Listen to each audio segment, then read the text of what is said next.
prize in there, and G2, we'll see if they want to try something new in today's series. Yeah, I noticed some things about the bans in Phase 1 from NIP that kind of signals they don't play all their S-tier champions. Syndra and Kennen are very often getting removed, even on blue side, and that's where other teams are kind of saying, let's not ban those picks, because maybe we can first pick a Kennen and try and set up our top laner for success. I want to see if they have it ready now. Prophet, of course, is a guy that's playing around with a lot of different carries. Galio ban, I like that, even though NIP plays it a lot. It was one of their most successful picks. Yes, but that means you have something else in mind for a first pick, and you don't want to give Galio over to Expect or PerkZ in the first rotation. Like, could have been an Elise. Thresh is the other one from Sprattel. And we have to think, just such an obnoxious champion to deal with if the enemy team ever does get a lead. So hard to kill anybody. There's the Kennen again. And they have a Galio on a team. All right, Deficio. So far as predicted, what's the final ban going to be for G2 then? Well, let's see. Thresh was actually going to be the one I was about to mention, but I can always say that I'll give right you credit. after. It was like half a second. I'll give you credit. If there's a slight delay on our screen, but that actually was probably the first pick NIP we're looking to get, because a lot of the very standard first picks have been removed. Galio, Kennen, Thresh, Elise are the ones we so often look at. I feel like NIP needs to take a step, and Zach is actually open right now. What am I talking about? Just pick it. Definitely just going to lock it in for HeaQ. Now, we've seen HeaQ be successful on the Lucian. He's had some rough Kha'Zix games, but the Zach coming in, this is a kind of a playmaking champ, and I like that. That is HeaQ's style. Did not like the more early aggressive champions or just aggressive champions in general like the Kha'Zix. When this man has CC, he does make plays happen. Now, I like to see things that can be flexed early on. Gragas can be one of them. You can put him in the jungle. He's actually very good against Zac, because you can interrupt the Zac jump with your body slam. That is very effective, so I like that a lot as an early pick. Varus is a very safe AD carry choice if you want to just take that early and save other picks. So very, very good first rotation from G2 as well. Safe, sort of standard. One flex pick here coming in the Gragas. I'm expecting this Gragas to be to be jungle. Could actually be support, but I'm expecting it to be Gragas jungle, and then you can last pick top lane for Expect against Prophet, who's shown mainly their top lane carries. Well, we've seen Give me Ashe. some different picks from him, but the Jarvan seems to be the most successful. And if Expect is comfortable in that matchup, knowing what they're going to get. But I like this from the side of NIP, giving HeaQ that Ashe. The Ashe, the Ziggs. When he was on Giants, these are the champions we wanted to see, and we're seeing them now here on Ninjas. You might even now go Karma if you want to get a really safe bot lane, or Jace if you want to have a flex choice here that you can both put mid and top lane. Both options are very good in my opinion. Tahm Kench, when you have not seen the enemy support, is fairly risky, because that means Braum can now be locked in by Mithy, and you actually guarantee a very strong 2v2 combo for G2 that's good in the laning phase, but also very good once we get into team fighting, if that is what he wants to play here. Sadly, it blocks a potential Blitzcrank. I really want to see more Blitzcrank. Oh, okay. You really want to see that? See, I'm surprised. Normally, I would not expect you to want to see a more... I thought you want more tactical champion, unless, like... Hey, Blitzcrank's bro. They're pretty cool. All right, fair. Interesting Janna pick coming in. Mithy showing off the diversity of his support champion pool. I mean, you're playing against a champion in Zac that has only one way to get into the fight. Now when you have a Janna and a Gragas, you have two ways to knock the Zac back out of the fight, and then suddenly he won't actually be much of a threat. So I quite like Janna as a champion in this meta against some of those all-in. She's also very good against Jarvan, which has been one of the main picks for Prophet.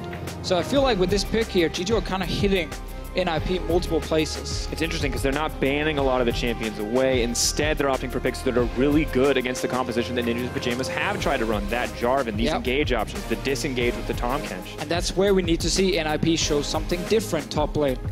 We also know Talia is a massive pick for Nagne in mid lane, especially with the Tahm Kench. Could definitely be an option for him. Orianna is available though if PerkZ wants to take that as a blind pick, and then you can last pick top for Expect, as we talked about earlier. I think that would be a very smart choice for G2. And we remember still the flexibility, of course, to flex that Gragas to the top lane if they think it is the best choice. But now we will find out who is that last pick going to be for. LeBlanc, Fizz, Syndra coming out. We've got a Cassio as well. A lot of focus into the mid lane in terms of bans. So not a huge pool left. Maybe just opt for the blind pick Orianna. Just take blind pick Orianna, last pick top, so you know exactly what you're playing against, and you don't need to show where your jungler is going. Ooh. Lucian is the other one we see mid, blind picked a few times. Lucian in Europe actually kind of sucks. 7 games he's been played. Zven is this only successful Lucian. Yeah, 7 games he's been played in, 29% win rate only, KDA of 2 as a champion. It's one of the lowest when you look at the top 15 picks in our region. But this is going to be PerkZ's pick in mid. I would just take an Orianna personally, especially when you have so much disengage, but PerkZ maybe wants to have a bit of fun. Have to see. Aggressive pick in the early game, clearly looking to kind of win out on this laning phase early on. Nagne says, not having any of it, I'm going to push the lane. I don't want to trade with you. Don't want to deal with that. So top lane, what do you want here? Jace is open for Prophet. Prophet did play a few tanks in the past. The Jarvan here, the thing is we talked about him already, but I really like G2's comp against Jarvan specifically. I think this is a risky pick from Prophet. Very hard to execute the Jarvan in these team fights. Now, top lane, if you are G2, Fiora is open, and that pick is really good against Jarvan if you want to take that and play the Gragas jungle. And we look at all the potential CC options that can be parried. Ashe Arrow, easy to parry. The Zac, easy to parry. The J4, easy to parry. Everything can be riposted. Such a good lane by this Fiora. This is why we wanted him to save that last pick top for this very specific reason. And I really feel like Prophet are showing a lack of champion pool right there with this Jarvan lock-in. But that said, Prophet does have a history of playing Fiora in the LSPL. We know he knows this champion. Maybe he knows this matchup as well. We know it's not good, but if anyone can minimize the impact, it's someone who has played this champion so much throughout his career. See, I would say that if this was week 1, first game of NIP, and we were like super hyped about Prophet and his individual skill, the games we've seen so far, he's not been better than the other top laners he's faced here. Now, obviously, it is a team game. You need the team around you, and communication is an issue, but I do not trust in Prophet specifically right now to play Jarvan here properly against the Fiora counter pick and then Gragas Janna as well. I really feel like his input will be limited in a game like this unless he has a monster performance. But we look at it at the same time. We heard from Alfari.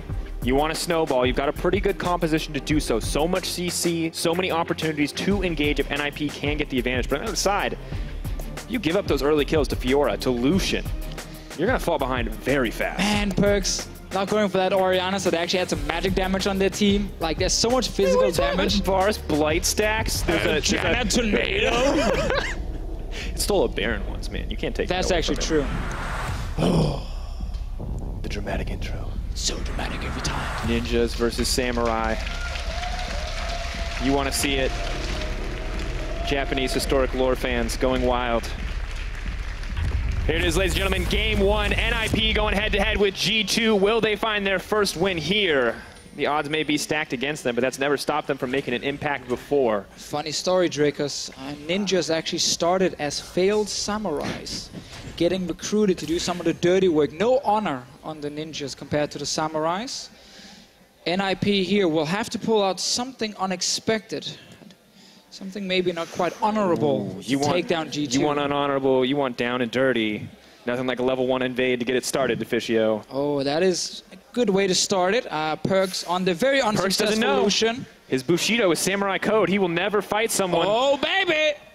Okay, we got too hyped. Come on. Oh, he's running the other way. No, there you go. Oh, that's too much damage, PerkZ. No, honor. Oh, God. I thought they thought he was walking away. All right, first blood drops for NIP. Fits the history part right there. The ninjas hiding in the brush. Ooh. Level 1. You want to win a war, you call the samurai. You need to assassinate someone, you call the ninjas. Historically accurate game of League of Legends so far. It's actually yesterday, funny enough, QuickShot told us that little story about the ninjas. We didn't really believe it at first. We got into a giant fight about We're like, no, that's not true at all. There's different things. But apparently, that is actually fairly true with their failed samurais. Now, this is a replay of PerkZ being a good team player, placing a level 1 ward to spot where the enemy jungler starts. And this is what happens in League of Legends if you place Vision. You will die. All right. Deficio is not a good teacher when it comes to solo queue, so please ignore that. But now we'll get into the laning phase. Just stop. They don't. Also, you're ruining their solo queue. Remember when I said that Lucian has been very unsuccessful in Europe? I do remember that. Yes. Oh, he just got first blooded. What a terrible pick. You were right the whole time. It was destined to happen. I mean, yeah, I knew it. Well, Deficio, we'll see if he dies again here. Nagne a little bit more comfortable with that kill. An extra Doran's Blade plus Viktor starting with the Hex Core makes it pretty easy. Yeah. Viktor's you know, pre-base laning phase. I know he went back once now technically and got Thorn Swing, but normally, like early levels, he's really strong at trading with the Q. You know, Q trade into a shield. Sadly, the shield is not super useful here for him, but still, Viktor is actually a fine pick to deal with Lucian early on. And then obviously, you can start ganking the Lucian lane. This is what we've seen in Europe so often. Teams play around Lucian, they shut him down. He is a snowball champion. He's not very effective if he's down. And very interesting too, because in the early game we've seen how crucial early ganks can be to either shutting down the Lucian or to setting him up for success. And one man who really wants to set his mid laner up this time around, it's not Trick, it's HeaQ on the opposite side. This guy has had some questionable early games, but has... What did you call him? You had a title for him. Oh yeah, HeaQ is the double-edged sword, folks, because let me tell you, if you want someone to insec and win the game, that's HeaQ. But like 50% of the time. 50% of the time, HeaQ is a god. The other times, he makes mistakes. He makes these risky calls, and sometimes those risks pay off. That's what we see, and sometimes they fall flat, and he puts his team so far behind. That's what we've seen so far from HeaQ here in the EU LCS. Now, he is obviously on Zac, a super powerful pick at the moment, but a pick that teams sometimes leave open and then try and kind of draft comps against it. That's exactly what G2 eSports did in this game. One of the good things about a best of three is you can gamble a little bit in the first game with a pick like this. Trick will not find a Raptor camp, but he will place a ward to see if he can spot out HeaQ. He's finding him on the red buff. Advantage. Double buffs as well. No smite from Trick, though. Stretching strikes, smacking them together. Where's it going to go? Oh! HeaQ gets it in the end. Trick a little too eager on the trigger finger. Nice secure from HeaQ. May not be a Baron, but he got those in our previous series as well. Now Sprattel has to be careful. Belly bop over the wall. Bit of damage down. No thick skin getting it procced. He's just going to back off. Sidestep on the tornado, all too easy. And Deficio, when we look at this, already Trick getting aggressive, invading in the early game, clearly a focus on shutting down the Zac, and I like that we're seeing teams in Europe experiment with letting this pick through. On the one hand, it's really powerful. It is. We've seen it be nigh impossible to deal with in a few different games, but you have to figure out how to beat it at some point. Again, and I think G2, with the answers here, really, really good. So we just got to see if they can actually execute it. Top lane, as we mentioned in Champ Select here, it's a good lane for Expect. It's very easy to riposte like the knock-up from a Jarvan, so it's not really that scary when he tries to all-in you. That's why Prophet also is just trying to fight a Q in Expect's face and not the full combo. Expect here, basically just looking to get level 6. And then if Jarvan locks Expect in a little cage, well then Expect is like, great, I'm going to ulti you now because you're stuck in here with me and I'm now actually going to win this 1v1. And then you can back into the walls as well to stop the extra vitals from being procced. It's kind of build a Fiora counter to a certain degree. But as you said, the CC really easy to parry. But of course, Expect never going to use that riposte until he sees the CC come out because he knows the cooldown is far too long. All right, let's see here. HeaQ looking for that first gank. Obviously, there's dash and flash in mid, making it pretty difficult for Zac to actually kill the Lucian. And we might see just two junglers farming for level 6, invading on the wolf camp. So he didn't take the wolf camp here, HeaQ. He doesn't know where Trick is. Mid. Nagne has to be careful, does see Trick, in he goes. HeaQ looking for a little extra aggression, but just to trade of cooldowns. Well, that's a win for NIP. No flash on PerkZ now. Prophet around mid lane. Ward goes down, they now know he's there. Golden egg is popped, hoping to slow somebody down, not going to find it. Interesting. Neither team getting too aggressive, although Trick still dishing out a decent amount of damage. That's level 6 for Nagne, getting smacked in. Good damage goes down onto Trick. Gonna miss the knockup, however.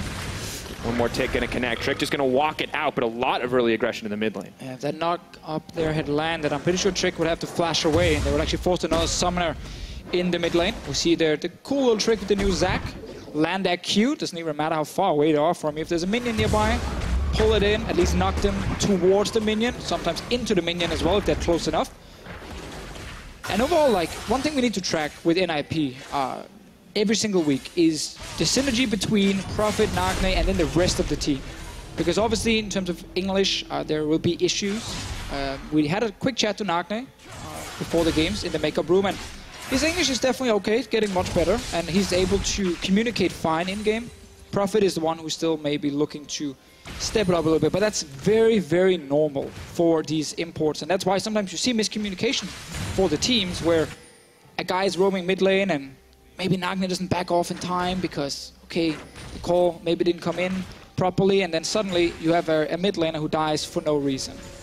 And we look at it too, a lot of pressure on HeaQ, especially to communicate with these guys to help make successful ganks, and especially in this series where you're going up against PerkZ, who is an absolute titan of mid laners. Yes. Oh, Mithy with the quest. had a bit of a rough series, but still you can see Nagne doing very well actually in the laning phase after that first blood. Normally we see Nagne fall to deficits, but PerkZ getting shut down here a little bit, and you already saw him have a rough matchup versus Caps. Maybe this is another rough game, but way too early to say. Yeah, way too early, and obviously with him dying level 1, it does hurt him quite a lot. And that's the thing for PerkZ. He's a man almost everyone is looking at. People want to see him be, you know, the best mid laner in Europe, potentially the best mid laner in the West after the MSI performance. And obviously, we know he has the skill. We know he's going to get there, despite him obviously having a bit of a slow start against Fnatic. And the question is not, is he going to reach that same level he played at MSI? The question is someone else in Europe going to catch up? Or how fast is PerkZ going to get back up there and claim it? I think actually in Europe we're pretty stacked mid lane, which is super interesting. Caps obviously showing up big time, young guy still. Obviously, I think some of Nagne's performances already as well have been a pleasant surprise. Yeah, he's actually done really well, especially outside of the laning phase, where we've seen the Talia plays around. Overall, like, you can highlight a lot of mid laners here in Europe, and a lot of people will praise them. Exile, Power Vivo, Febiven, all these different guys. Now as we see it though, game just continues on. The single kill for NIP, really the only boon that they've got so far. Despite all of that, G2 has a bit of a gold lead. And so much of that is expect on the top side of the map, just consistently bullying out Profit.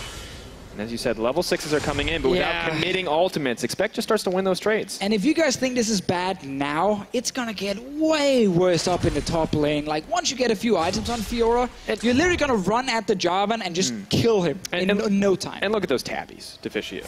Already trying to mitigate as much damage as possible. Expect not even concerned about winning fights right now. He says, I'm gonna build a Cole, we're just gonna play the waiting game. Yeah, I mean, you literally just want to farm up, get your Ravenous Hydra completed, get a Black Cleaver in there for some nice cooldown reduction, but armor reduction also against the Ninja Tappy. And then Fiora just takes over the entire side lane. Which means Profit needs to be active with the team. Like, you have Engage, you have HeaQ, you have Profit right there, diving onto the back line. Problem is, there's a Janna. And that Janna needs to click one little spell, her ulti. And both Jarvan and Zac are out of the fight, and they're not getting back in until they have cooldowns ready. Such a difficult spot to be, of course. They gotta just go mid, honestly. Yeah, like HeaQ is doing now. I think this is smart. Goes down, stretching strikes can connect. He has nowhere else to attach it to. All to try to pull him back. Let's bounce, goes wide. Once again, a bit of a misfire here. Yeah, HeaQ, I think he flashed actually ended up on the side of PerkZ and not straight on top of him. He tried to, obviously, with the slow, see if he could then maybe shoot PerkZ back towards Nagne. He'll use this time. I guess they got flashed the first time. Heal the second time. Flash still down, maybe hoping to find a repeat gank in the mid lane. Mithy's not going to have it though. He's already roamed mid. He's ready to back up PerkZ. Knows that he's still vulnerable, waiting for that flash to be back up before he looks to leave the lane. And now one thing a lot of people didn't really realize, because we don't see this item very often, like the Ancient Coin, obviously on certain supports, with the quest where you gather all these coins and the mana around the map. Once you fully complete it, you get that free skill up. The one skill up that is actually fairly decent on some supports. When we look at Janna. Yeah, flash is too far on the side.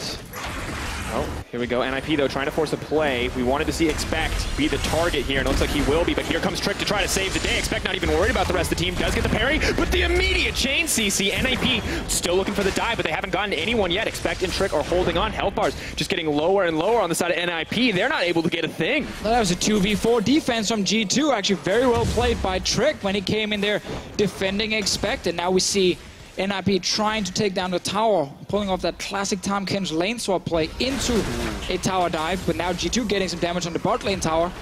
And that's just brutal. The Janna AD steroid making it easy for Zven to start to rip through that one. TP gonna have to be burned from Profit. I like the TP here because they know Trick is top lane, so there's real no threat of Profit getting killed on the tower. Trick is left alone here. There's TP from Expect. He's using it back. Actually, no, he's going bot lane with it. Interesting. Wanting to up the tempo in this game. Cancels it in the end, just trying to force him back so they can get the tower as a team. Does not commit to the bottom side. Zven will continue to push. NIP trying to respond in turn, but that's first blood on the towers. Can Trick kill the minions here, at least to get a bit of damage on NIP? Doesn't look like it. Just one tower shot goes on to Sprattel after the minions pass. Not going to be any more blood on the map. Both teams eager to start a fight, but neither one willing to fully commit there. G2, though, still come out on top. Not a massive lead, 600 gold, but definitely in control of the early game despite the aggression coming in from NIP. Yeah, and so often when we have these like slower early mid games, it's just so heavily in favor of G2 eSports because they are the team who knows how to play the mid to late game macro extremely well. And a team like NIP, you know, that's where they've been struggling. They've been doing well when they were forcing a lot of fights, especially around Prophet and Nagne, and just constantly, you know, aggression and really try and make it hard for the other team to play the game. In a game like this where it's super slow, well, that's actually heavily in favor of G2 eSports. And of course, G2 just went up against another team like that, better than NIP at forcing fights quickly, Fnatic. You can't expect them to be caught off guard. You're going to have to up the tempo so much on the side of NIP if you want to catch G2 out of position, out of place. But maybe they can find an opportunity. For now, bottom lanes will be matched on the top side. Zven and Mithy not going to find another tower here, but just an even 2v2. I mean, I guess we can get PerkZ again. It's been a strategy so far. I like it. They're like, listen, PerkZ, you had a great performance at MSI. You don't get to play League of Legends, though. I'm sorry. You get to play Farmville, you get to play hide under your tower, but definitely no League of Legends. No League of Legends, but your top laner gets to play. Your top laner gets to play a lot of League of Legends. Run from the Fiora. It's gonna happen. He's already at the tier 2 tower. HeaQ is finally looking towards expecting the bottom lane. We want some more action in this game as well. Didn't make it over the wall. Good though, because it would have been spotted by a ward on the side of G2. So now potentially an even more sneaky gank, although Expect's just going to ward the bush, see the control ward there. Not going to get baited into taking it, just going to know that he's not quite as safe as he thought he was. Such an awkward sound when you hear it alone. Yeah, not really satisfying. Such an effective thing, though. All right. Expect. Oh, he thinks he's got the 1v1, but oh, that's the 2v2 stretching strikes. He's got someone to connect, but there is the parry. Leaps out, trying to get to safety flag, and Drag not going to connect. Here comes Trick once again. You're never going to get the 1v1. NIP have to be careful. Expect starting to heal up all too easy with the Tiamat, with the Cole. HeaQ now in trouble, going to get knocked back. Stretching strikes, trying to buy a little bit of time. He's going to turn into bluff nits, but here comes Nagne. Not a whole ton of mana left on Expect. Is the riposte up and available? Doesn't even need it. G2. Blind picking Jarvan against a guy who consistently gets Fiora banned against him just really sucks. Feels bad, man, when Fiora can just jump out of your own ulti and then sidestep your little PerkZ. knock up there. PerkZ is trying to play League of Legends. Backing off. Chaos Storm continues to tick down, doing a decent amount of damage. He's trying to heal off of the red buff. G2 player is very vocal. PerkZ going to back off there. He really wants to play League of Legends. He really wants. Like, he's still seeing this Fiora just take over the game. Like, he's like, that could be me. Look at this. Okay. So I actually like the fact they're trying to go for Expect, but I think you should have done this earlier in the game. So Expect ends up just not really being able to deal any damage back to NIP first, but he's just focused on staying alive. And we have to watch that again, but it looks like a bit of a fumble from HeaQ and Prophet. The Cataclysm damage coming in at the same time as the CC from HeaQ, so Expect able to parry multiple sources of damage with a single riposte. He doesn't stunned HeaQ with it. And then Trick shows up and they turn around.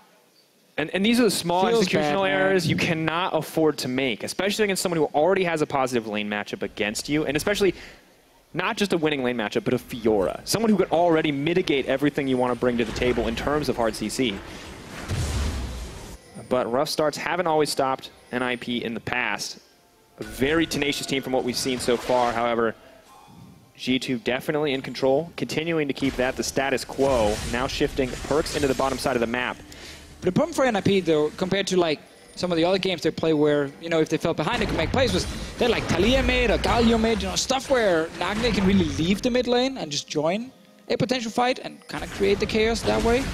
He's on Viktor now, and while it's a good champion for him to try and carry, he's not going to leave. He's not going to go top, he's not going to go bot, he's not going to surprise G2. Like, it's a very, very standard champion just sitting farming mid, and you always know where Viktor is on the map. Like, you should never be surprised. Oh, Viktor is top lane. How do you get there? And it's rough because, in theory, I can see the dream combo, right? You have the Zac, you have the Jarvan, you have the Viktor, the Chaos Storm, the Gravity Field, but Expect doesn't have to take those fights, ever. Listen, I'm into it. I get it.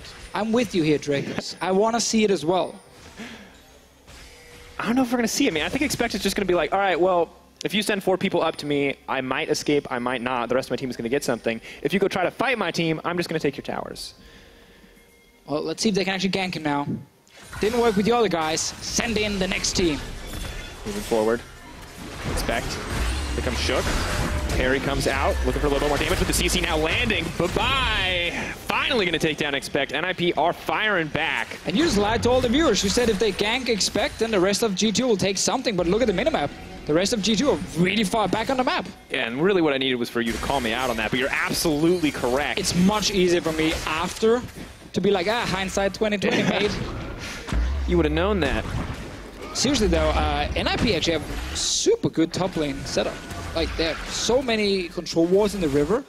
G2 are playing so far back on the map. Surprisingly far back on the map, actually. Really good plays coming from NIP. You're absolutely right. Now that this has worked, they have Prophet pushing in the bot lane. No one going down to contest the Jarvan. Trick doing what he can to contest this Rift Herald. TP coming from Prophet behind G2 here. Looking to make a play. There's the lockup. Not going to be able to find another target for the stretching strikes. He has to flash out to safety. PerkZ is on the back line all alone. Rift Herald very close to resetting. It will. That means that objective will not go down. G2 do hold on to that one. And expect kept his teleport as well, which is very important with the Fiora here. G2 now just needs to wave clear mid and let expect push in the bottom lane, and then suddenly they can abuse TP. Game is setting up for some big moments. We're waiting for them. Very much so. Well, for now, Prophet going to set up for a small moment here and defend this tower up against PerkZ. We can see now Mithy has finally completed his quest. We'll get the additional skill point on this Janna. Looks like it is going over into the Howling Gale. So, a bit of extra CC here. Yeah, really doesn't matter a whole lot. If you are playing a Janna, you get one rank more in your queue. It's not the biggest deal. It's important, for sure. It helps. But definitely does not feel the most... When you like, because really the thing you want is a stronger shield. But of course, you can only level it up to 5. Not getting anything more. Already level 9 means not going to get the bonus point in Eye of the Storm. For now, Deficio, what I like about this is I like that NIP were in control for a moment. The issue I had is, did the Jarvan need to TP in? No. But he thought it would be a big fight, so we can't actually fault him for it. No, absolutely not. It looked like a big fight was about to start. Now we're going to get a... No, wait, Jarvan is bottling without TP. All right, they're still maybe going to try and stop it. They're all recalled. Hindsight's 2020. Just a tease, everyone. We're not going to get a fight. All right, well, about 20 minutes. They're going to take the Rift Herald just in time on the side of G2. They can use that to pressure out. Maybe they'll also be able to set up the vision around Baron. And PerkZ going to grab a top lane tower. G2, not a whole lot of crazy action on the map, folks, but they're pulling ahead with the 2K gold lead. They're looking to grow more. Sick Rift Herald right there. Trig last time thought it was a trigger ward he had to jump out. Actually fighting. Mithy, pulling it back in. That's good damage. Mithy's going to go down. No chance to knock the rest of the team out, but they have to set their sights on the Rift Herald. One more auto onto it. Gragas going to get credit for taking down that tower. Meanwhile, Prophet on the bottom side, he's going to grab one as well. Interesting exchange. G2 still hold the lead, but that may have been NIP favored. Well, I like that play here from NIP, just forcing an engage onto Mithy straight away while Prophet taking the bot lane tower. Like, this game is still very close, despite G2 being slightly ahead in gold. And if you can keep engaging on Mithy, which should never happen in future fights because Janna is never in the front line, then maybe again you can go in without her actually using that ulti to stop you. Prophet is pretty strong at this point, not in the 1v1, but in case he joins a fight. Nagne as well, once you get Lich Bane. Ooh, yeah, much stronger in the 1v1 for sure with that Lich Bane. And the other thing we have to look at too is Mithy clearly not willing to be the target of all this CC, of this hard engage, is building towards that Mikhail's Crucible. So we'll be able to save his teammates if he's not the one on the front line, whether or not he has the ultimate available. Now we get to see here because Zven has been farming all game long. Complete his Hurricane right now. Not done anything in this game. Can't fault him for it, but he's not really done anything. And he's gonna be the target if you look at these fights.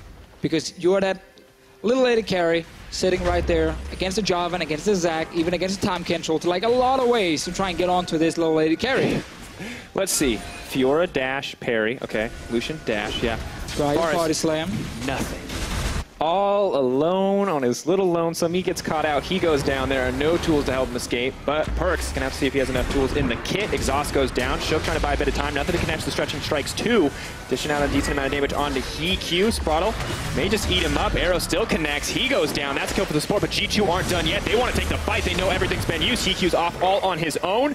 Mithy moving forward, expect onto the back lines, but he's moving forward. Nip trying to keep this one rolling. HeaQ is completely untouched. Now moving for a bit more, but NIP holding on in that exchange. It's the same situation where G2 are just sitting and just farming on the map, and then suddenly the one guy who is split pushing from G2 walks past the river, or at least close to the river, and then NIP just strikes. Like, they have Tahm Kench also they can use, Zac with his massive range on his slingshot as well. Like, a lot of ways for NIP to actually get to those side lanes and punish G2. And the thing for G2 is they can't really get mid lane control because Nagne, the thing we actually highlighted as maybe a problem for NIP, him not being able to move, he's just holding mid every single time. So G2 are actually not able, this point in the game, to really do anything when the guy is getting ganked in the side lane.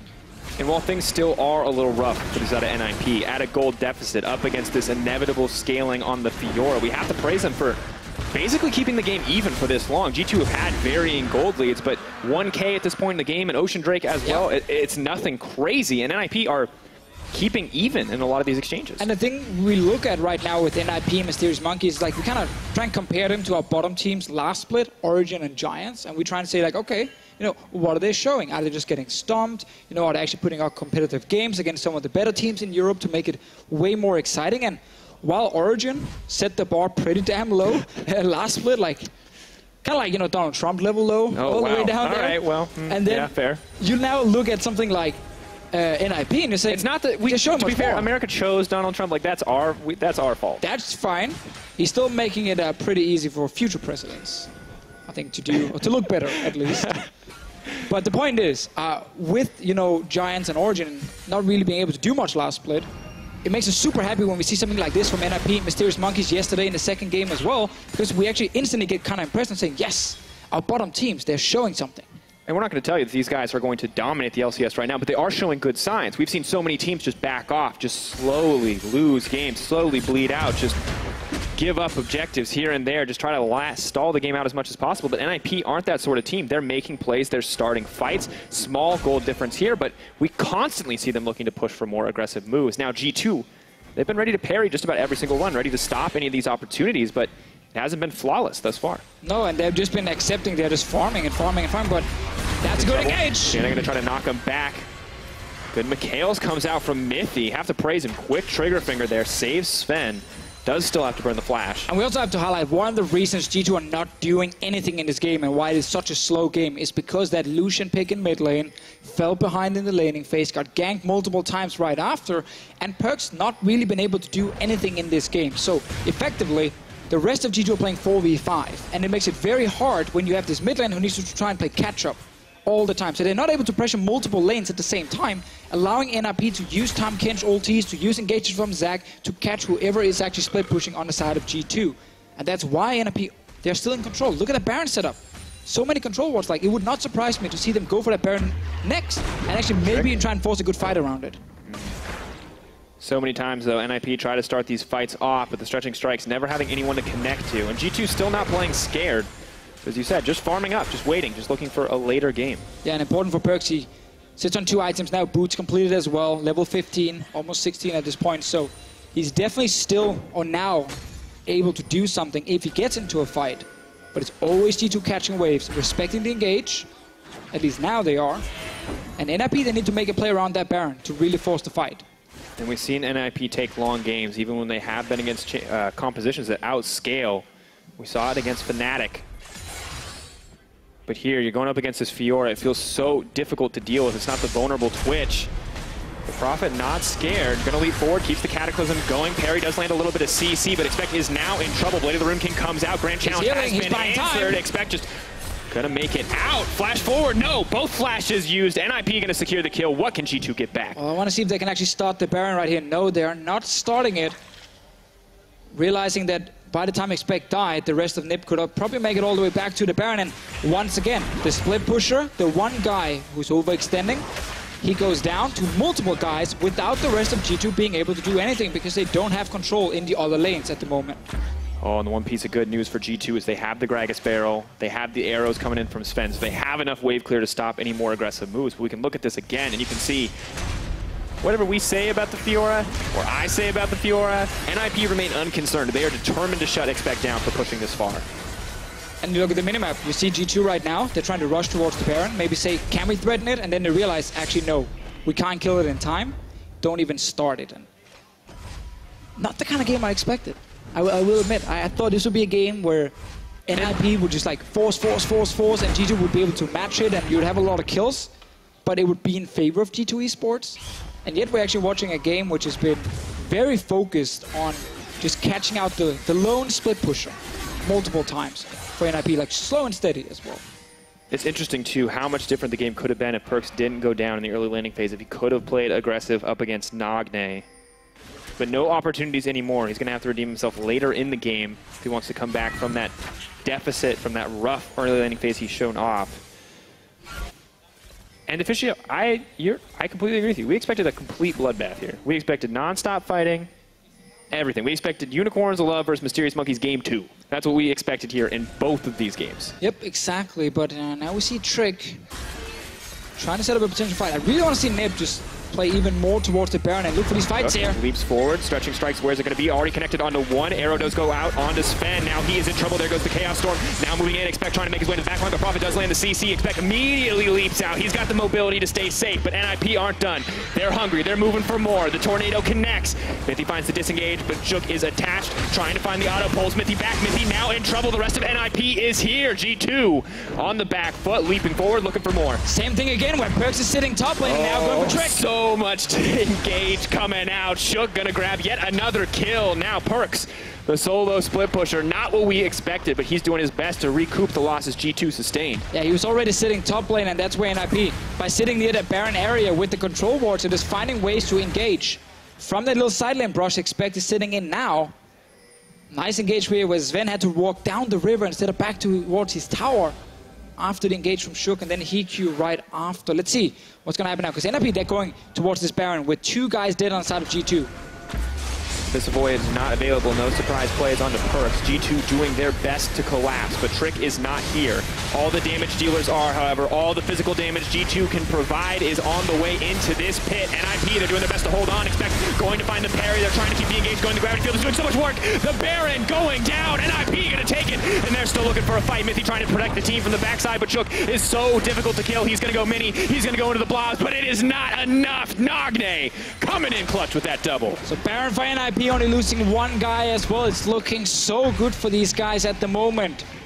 Now with the Baron buff, they will be able to get a goal lead as well. They can just get this mid lane tower down and finally get the last outer turret out of the way here.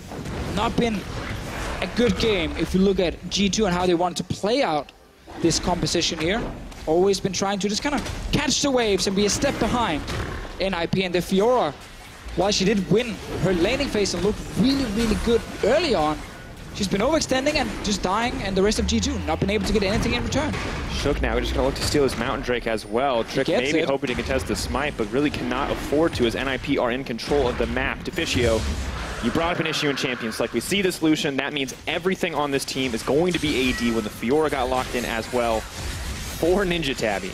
Warden's Mail coming out. It's Dead too Man's much physical Blade. damage, And there's no penetration yet, right? The Fiora doesn't have any of the items to cut through that health, just the true damage on the Vital procs. Could just have been Orianna sitting in there with some AP damage, but instead, full physical damage comp from G2, and they're behind! Nothing to say there. Nagne unstoppable. That's the combo we wanted to see. Did miss it a little bit, but it just doesn't matter in the end. NIP now looking to break the base. Trick trying to keep the fight going. Sprattel can't pop the gray health in time. That's some thick skin. Flash also going to take him to safety. Solo! Catfish lost some weight. Hitbox not quite as big as it used to be. Oh, he's fast on his feet. Deficio, moments ago, we're like, we did not expect an even game. We expected a bloodbath. I don't think we expected a lead for NIP either. They are in control right now. And they're actually playing really well, which is fantastic to see from NIP, because we've seen some of these games where they either looked pretty good and actually were dead even with teams like Fnatic, and there was a bit of a messy affair, and then we've seen all the games where they fell super far behind. Disengage here, super simple from Prophet, just one-shotting PerkZ instantly. Obviously the rest of G2 then able to defend after, but that doesn't even matter. Like, this is such a massive upset in the makings. NIP, 0-4 so far. They're going for Expect. Issue trying to find the parry, does hold on to it though. Because that misses, this could be a bad fight. Expect leaps forward, not gonna be able to get the extra procs down. He drops. NIP find yet another pick. And Deficio, Expect down. Members getting picked off left and right. Baron buff still active for 48 seconds. NIP are gonna grab another tower and get themselves a significant gold lead. I mean, at this point, you just want to see NIP also be able to close out the game. You know, when you play like this here and you actually manage to catch. I was about to say out macro G2, but a lot of it's just been catches, you know, catches in the side lanes against that random split pushing guy on the side of G2 eSports. Like, then you definitely deserve to also win the entire game. But that's going to be the thing now. The new quest for NIP is, can they close out the game? They have the tools. They're really far ahead. They have a ton of armor on the lineup as well against all the AD carries on the side of G2 eSports. Now we see the team moving up to the top side of the map. Baron still very far away. The buff not even finished expiring. Will be up in the next couple of minutes. Something worth fighting over, and a team that is built to fight right now. And a game like this also really fits the G2 we sometimes see in regular season, where game one, they gamble a little bit in the draft, and then some mistakes happens in game, and they end up losing it. And then they adapt for the next game, and they end up coming back and winning 2 in a row. That's obviously also one of the things they are looking to do if they actually end up losing this game. But right now, if you're NIP, we don't care about that. We literally just care about the fact that you are winning. One game at a time, Deficio. Whatever they ban, they can figure it out in game 2. NIP just want to find this first one. They want to put G2 on the back foot. Yes, that's why I said 0-4 before. Obviously, in terms of series, there's 0-2 so far, but they've lost 2-0, 2-0, despite having some close games in there. Not been able to actually win a game yet. This would be a fantastic way for NIP to get the first win, playing against G2 eSports, 3-time EU LCS champions, MSI runner-ups, MSI world champions if you ignore Korea. And you look at it, right? Game 2 against Misfits, game 2 against Fnatic. So close. So many fights going in their favor. Such long games. You find a win here against G2 in your first game, that builds you a reputation pretty quick. And for a guy like Nagne, a guy like HeaQ, who we saw some pretty good stuff on Giants, not the best AD carry for sure. This is exactly the kind of thing that they want to kick off their season. Yeah, it actually benefited NIP so much that Nagne was on a champion where he individually can really carry a team fight on something like Viktor, where he didn't actually need to join the teams on the side lanes, even though it's something they've been using before. Let's see. Zach goes forward. Where's the Tahm Kench? Doesn't need it. Flashes out to safety. Shook is the man in trouble. Does pull Trick back into the team. Not sure if that's what you wanted. Cass comes out. Silence moving forward. Prophet going to land the CC. Not going to throw the Chaos Storm back, however. Now the team backs off. The team holds on. G2 pull back. And right there we saw what G2 eSports built this comp for. Being able to create a pick like that with the Varus into then full-on disengage when the Viktor jumps in, or sorry, when the Jarvan jumps in, maybe a Zach as well, and just keeping the backline alive. But this game has not been about team fighting at all. It's been about individual guys trying to split push and getting caught out due to the rest of the team not having any map pressure. Prophet is looking for something more. G2 though, taking the tower. Not a lot of ultimates left available. They have to be careful when they pull the trigger here. No Chaos Storm, no Let's Bounce. They do still have the Cataclysm, the Abyssal Voyage too if they want to make a quick movement somewhere. But G2 starting to rein in a little bit, get down the vision control, start to take control away from NIP. Finally, now that the composition is able to group, they're able to disengage, as you said. And it does start to look like the game could go back in their favor. Now we just want to see, because the NIP will be forced into winning this game as 5-on-5 team fighting. This late in the game, you can't really win it through pure split pushing. We're not expecting G2 to continue getting caught one by one in a side lane. They must have learned the lesson by now. And as I said, PerkZ is on a ward against the Tahm Kench. And he might actually, if he played aggressive there and Sprattel went to the top side, well, maybe we would have gotten a kill over. You have to be careful too. Still no magic penetration, or not magic penetration, armor penetration coming in from PerkZ either. Well, outside of the Black Cleaver. Quite a lot of armor penetration. All right, so no last whisper. No last whisper. We'll give him that. But double Black Cleaver is more of a reminder. So things will start to get easier for G2. Nagne now in trouble. Colin comes out. Leap forward from PerkZ, dishing out a ton of damage. Can't afford to walk into the gravity field, and will get the heal. HeaQ is actually solo on the Elder Drake right now. I'm not sure if G2 has any idea about this. They see it now. They put down the blue trinket. Moving forward. The single AD carry taking down the Elder Drake. He can't finish it. More. He can't finish it. This is risky now. HeaQ, come on. Leap out. Zven gonna leap in to try to lock him down. Ult comes out. HeaQ in trouble. That is a gamble coming in from NIP, and it definitely did not pay off. Hand-gifted, hand-wrapped, hand-delivered. G2 pick up the Elder Dragon. We did say that now NIP need to be able to close out the game, and then they make some risky plays here. AD carry trying to solo the Elder Drake, while the rest of the team are not even close. G2 going straight for Baron with the Elder Drake buff right now. HeaQ dead.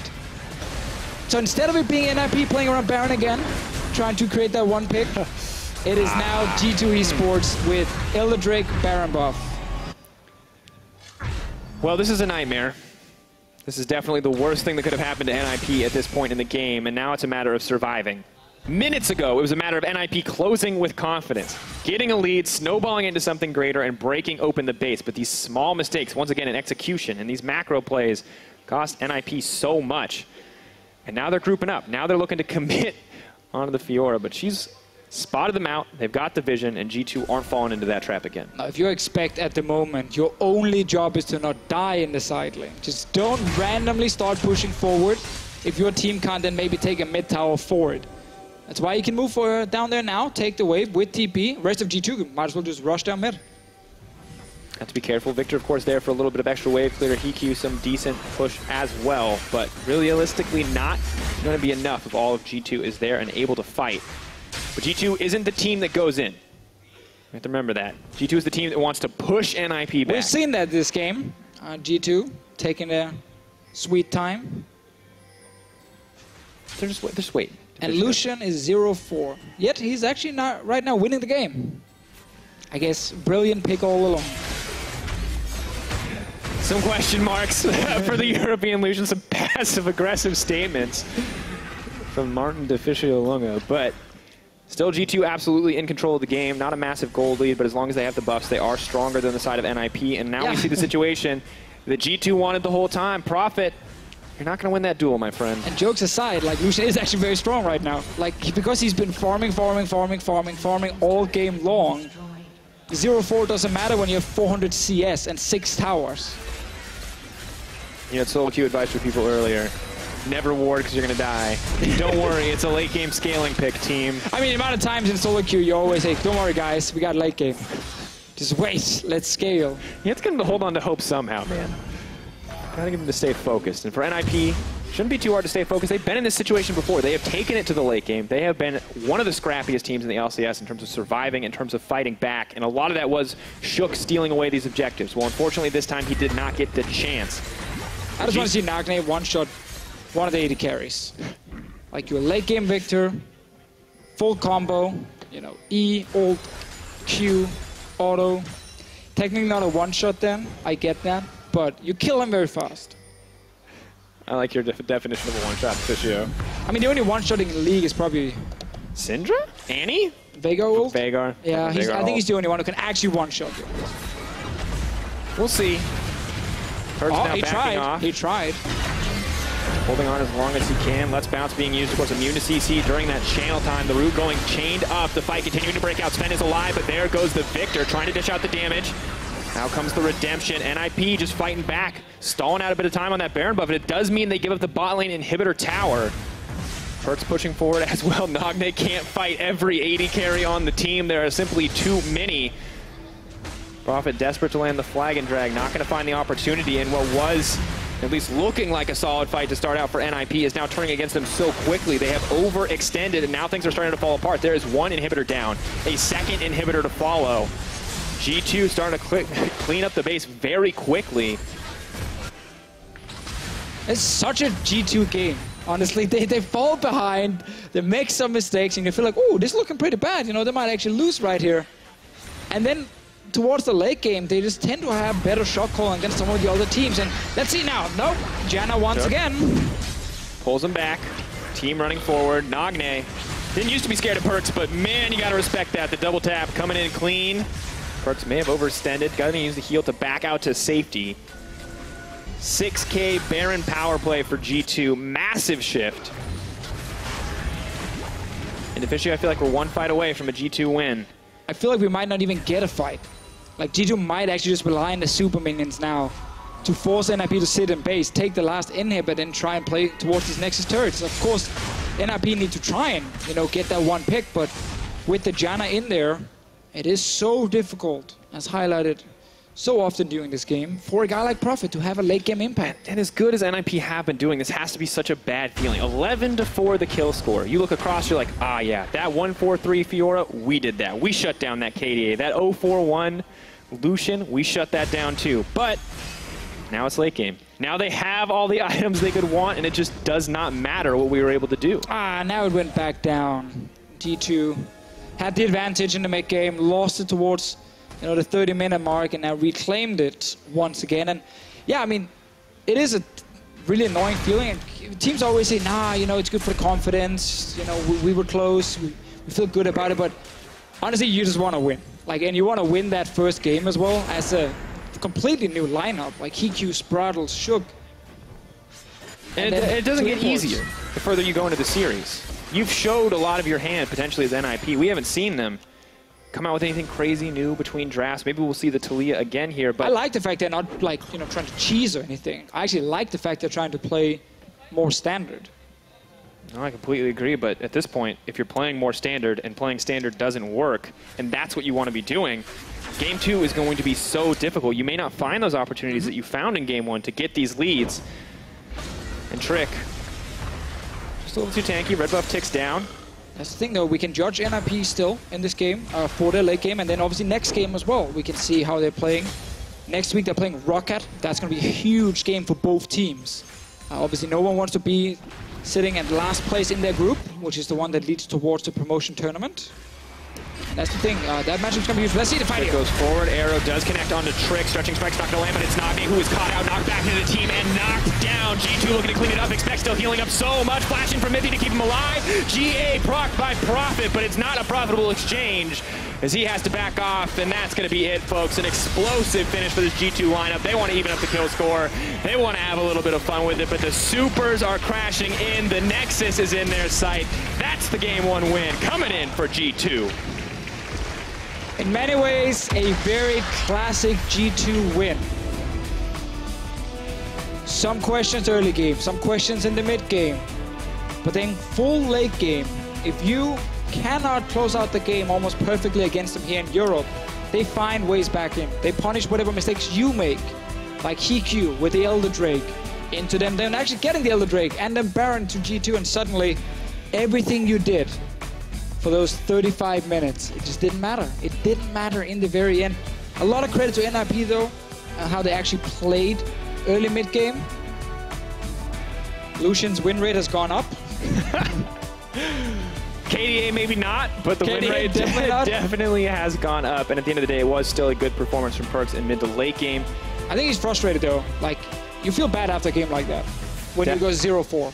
Definitely a rough one to start it off, but at the end of the day, G2 did start the series with a win. For more, let's check in with our analyst desk.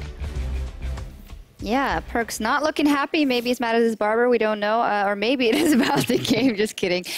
No, seriously, if we look at this game, you were saying in the end, though, they were just playing with their food, so to say. But it was a tough game for G2 in the beginning. And I want to bring it back to the picks and bans, because the Lucian has been very polarizing. We also heard that in the cast, Deficio not thinking it was necessarily the best pick, and I don't know if that is what the discussion is currently about, because there just seems to be some heated arguments. But where do you put Lucian in kind of the priority if you've seen most of the picks coming out from NIP? Well, so Lucian in general is a really, really strong pick. He can nearly win every matchup and get priority in every matchup. But especially in this draft, G2 went for, with an AD top lane and an AD carry bot lane, I would have went for the Orianna. It's a really safe blind pick, and it kind of mixes up the AP AD damage, because you could see in-game that they had 4 times Ninja Tabby, and the damage output in mid-game was really low. Mm-hmm. Yeah, I was also confused at first. After seeing the game, I think that they wanted to split push for the Lucian to have a 1-3-1 with Varus, Janna, and Gragas just sitting in the mid lane, and then having Lucian for the sideline pressure. But as you mentioned, the full AD comp really made the game very close. Yeah, it did. Yeah. And to me, often when you see a team that goes for like a full AD comp or trying that, it to me usually indicates it's because they think that the game will go pretty fast, or that they'll be able to have an easier time to close it out. Do you guys agree, or? It's like when you play these full AD comps, or especially like I would say this is actually a hard comp to pull off, because if you throw in this game, the Zek is going to be insanely tanky, and the Jarvan in the mid game will not be killed that easily as well. So it's a team composition. You're not allowed to fall behind.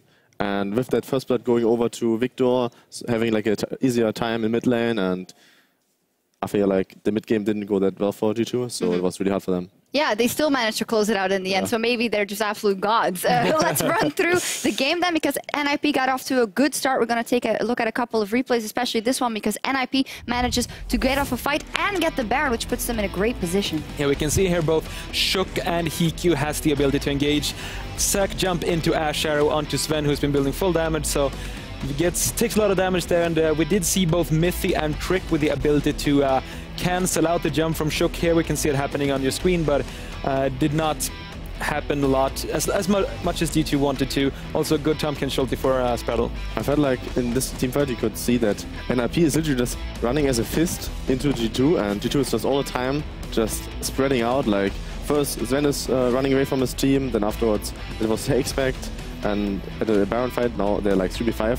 And NIP plays it really good. They have the gravity field to zone both AD carries. So HeaQ is alone in the Baron pit. And they kind of destroy the healing with the Tahm Kench eat on the Fiora, and they just played really good. Yeah, I love that you bring up that they seem to be a bit spread out, because that seemed to be kind of the issue for G2 in these moments, that they weren't on the same page. But on the other hand, we also have to praise the play coming out of NIP, and you wanted to highlight Tahm Kench especially. There's a reason why he's the second highest priority support and one of the most banned out, because this can happen. Yeah, the ultimate is so strong, and we have been criticizing Sprattel and HeaQ for not having the strongest of laning phases, but with Ashe, Tahm Kench, you can just play safe early on in the lane, and then later on you have so much playmaking potential, as we saw Sprattel multiple times with the... is it an Abyssal Voyage? Yes, it is. Yes, there we are. Okay, oh yeah, you're using the old I'm a color caster, I don't need to know the names of the spells. The Abyssal Voyage. Abyssal Voyage, yeah, so multiple times punishing the silent pressure that Expect and PerkZ were trying to lay down. Yeah, absolutely. Yeah, it's just really annoying to play against Tahm Kench as side laner, since it's not only like Tahm Kench. If Tahm Kench is behind, it's really easy to play against him because he's not allowed to ult to side lanes. But if your team is ahead, Tahm Kench is ahead, the team, they can push out mid lane, and he can ult to both side lanes, not only one, and it's insanely strong. Yeah, it's something that fits NIP's style really well, as we saw against you as well. They like to go to the side lanes with AD carry. Yeah, I feel like Nico Deficio learned from Fnatic, and it always let HeaQ gank the silence. It's really annoying to play against, and it was a tough time to figure out what to do. Yeah, and then we want to look at the turnaround, and all props to G2 for turning it around, but this one, HeaQ stays on the Elder Dragon for so long after the blue trinket has already been used. It's kind of like he wants to mega crit it down or something. Yeah, like the idea was really smart by NIP, but the moment G2, like obviously G2 is really experienced, they blew up the Elder Dragon since they don't see Ashe, and HeaQ is just hesitating for so long. He wants and it was over. Yeah, and afterwards the game was over, pretty much. Yeah. It was literally like this only play. Yeah, we could see Zven as well with the Varus, really good execution and the most damage dealt in the game. When you have a Viktor that's gotten the first blood in the free laning phase, he's almost always going to deal the most damage, but Zven with a full damage Varus really laying down the hurt, and I had some question marks before the game, but he really delivered. That he did, and we also talked about the mid lane matchup, because I feel like we've been talking a lot about PerkZ and the if and whatnot when from the Lucian pick, but Power of Evil, a 5-0 Viktor that has a couple of squishy targets that he could go for. Had you expected more from Nagne in the later stages of that game? I felt he should have went a little bit more damage. I would have skipped the Rylai's and went for Rabadons, since you could already realize in the game that he's the main damage source and the main, I guess, carry in the late game, and he needs to pretty much carry it on his shoulders. So that's a little bit sad that he went for like the more supportive item build, I guess. Yeah, I am interested though in what we saw, that the arguments were getting pretty heated for G2, and our story that we had before the game was, well, obviously that loss versus Fnatic must have been rough, so they really want to make a statement. I feel like they won't be incredibly happy with how this game went specifically. No, for sure. I mean, I would be shocked if NIP takes a game, and I'm still standing by that, but dragging on this game for so long, getting to 5 or 6 items on everyone, that's not the position you want to be in as G2 versus NIP. All right, well, we'll see what happens. We have more action left on the Rift with Game 2 between Ninjas and Pyjamas and G2 right around the corner. Here it is, ladies and gentlemen, Game 1, NIP going head-to-head with G2. Will they find their first win here? Come on. Oh, he's right there. No! There you go! Oh, that's too much damage, PerkZ. No, honor. Oh, God. Here comes Nagne. Not a whole ton of mana left on Expector. Is the riposte up and available? Doesn't even need it. G2, the Baron going down, and NIP gonna take it, and they're still looking for a fight. Mithy trying to protect the team from the backside, but Chook is so difficult to kill. He's gonna go mini, he's gonna go into the blobs, but it is not enough. Nagne coming in clutch with that double. Trick, stretching Spike's not gonna land, but it's Nagne who is caught out, knocked back into the team, and knocked down. G2 looking to clean it up, Expect still healing up so much, flashing from Mithy to keep him alive. GA proc by Profit, but it's not a profitable exchange. Then that's gonna be it, folks. An explosive finish for this G2 lineup. They want to even up the kill score. They want to have a little bit of fun with it, but the supers are crashing in. The Nexus is in their sight. That's the game 1 win coming in for G2.